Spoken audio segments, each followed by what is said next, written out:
what do you think of when I say the word Nashville? Country. Thank you very much. Yes, you said music, which is awesome. Yeah, thank you. Eventually, we will.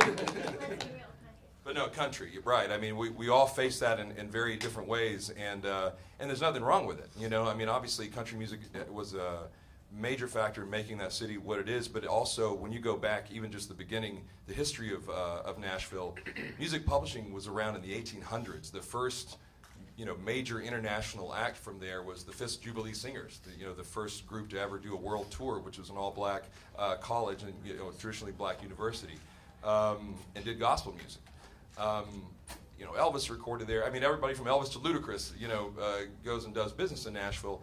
But yet there's a big stamp that we sometimes still have to deal with, and we all on this panel have to deal with it in our own way. So I figure that's kind of how we'd approach it. We talk about the different facets of the city, musically, creatively, and on the business front, and then you guys can throw some questions as well. How have you seen it change from the first time that you got there to kind of where it is now?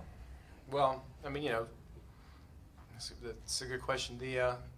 When I moved here in 1990, and basically as far as like the indie rock scene was pretty small.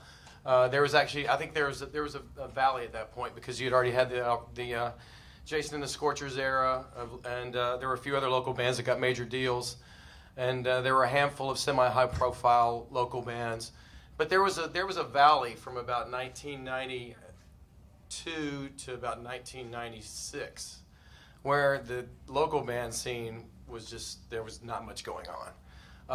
Around 1996, a band called Joe Mark's Brother moved to Nashville, and I don't know what the hell they did, but for some reason, they kind of sparked this creative, like something just happened when they moved to town. Yeah. And it seems like things just kind of went back up, and the scene just started thriving. I think that obviously now, whenever you mention Nashville, people don't always think of pop country music. And my mission statement with everything that I do with Grimies and the Basement and anything that I do, like my mission statement is for people to think of Nashville in some way other than pop country music, because that's fine and well, and it definitely has propped up the infrastructure of Nashville. But it is now, that's not what Nashville is. I mean, that's a part of Nashville, but we all think of it in such a different way. I think of another time period that really, brought a spotlight that's kind of still on it, and it was right when, Be Your Own Pet was starting to get a lot of attention. I think that was the second Kings of Leon record. There were a number of people getting signed and things like that. But in your case, you grew up there, you were around all that, but then you got to get out and tour the world. Was that still a topic, and is it still a topic for you? When journalists talk to you, when labels first started talking to you, did they mention Nashville and mention country music?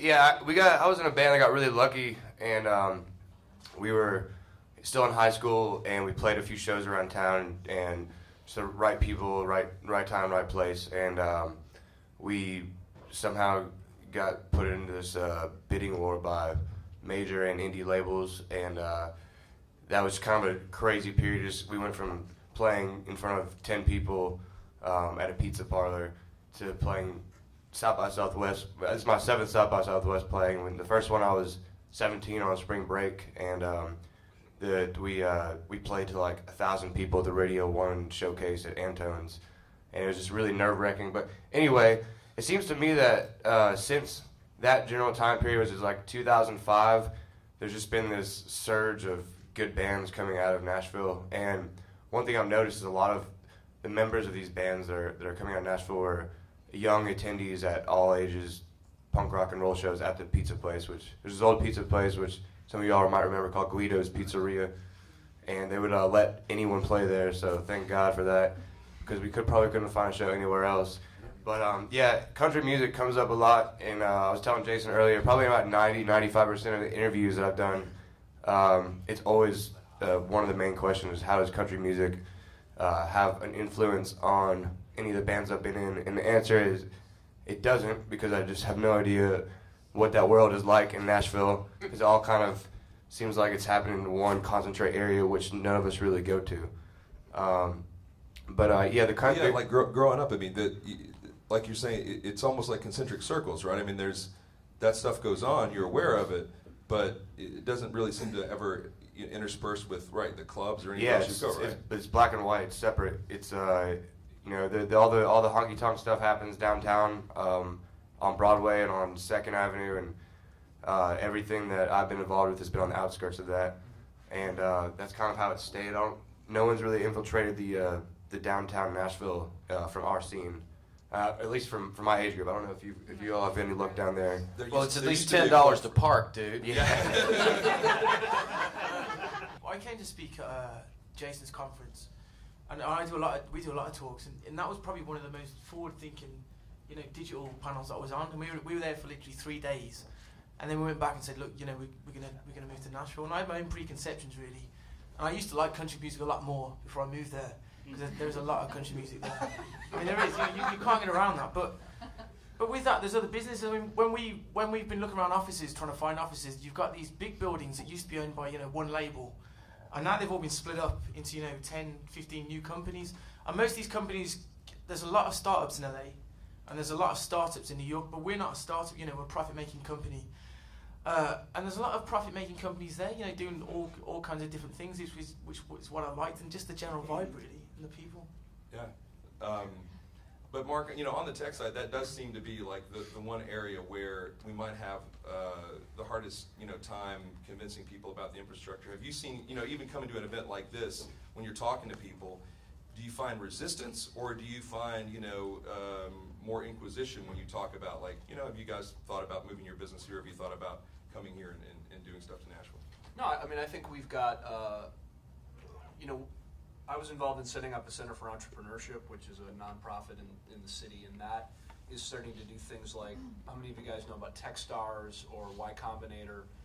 We're launching programs around just like that, where you can come, move your business in, get to funding, hopefully get an actual sustainable business model. Right. And we have some great success stories in the city. Rivals.com was bought by Yahoo for $100 million based in Nashville. Yeah. AOL bought Studio Now for $37 million. Right. We've had some very nice flicks. I mean, and so I think that people are starting to become aware of it, and they're starting to recognize that the cost of doing business is so low, and the lifestyle's so good that it really there's a lot of cooperation, amongst the startups and amongst the bands. I mean, it's a very similar vibe on both the tech side and the music side. It's just a very positive town, and in all respects. And being from the Midwest, we always dealt with a lot of negativity. Anytime one of our friends' bands or people locally would get famous or do well for themselves, it was just an immediate backlash. And you don't get that at all in Nashville, because it's all people that have grown up around it their whole lives, and they actually appreciate it, and they actually like their assets. And I don't know if it's like, it sounds ridiculous, but seriously, in Detroit, they have a real long, storied history of turning their back on their assets, and it's, coming down here, Jack did the Loretta record down here and just really, really loved it and loved the whole vibe, and he moved here, and, we never could have done what we're doing in Nashville. We never could have done that in Detroit or anywhere else.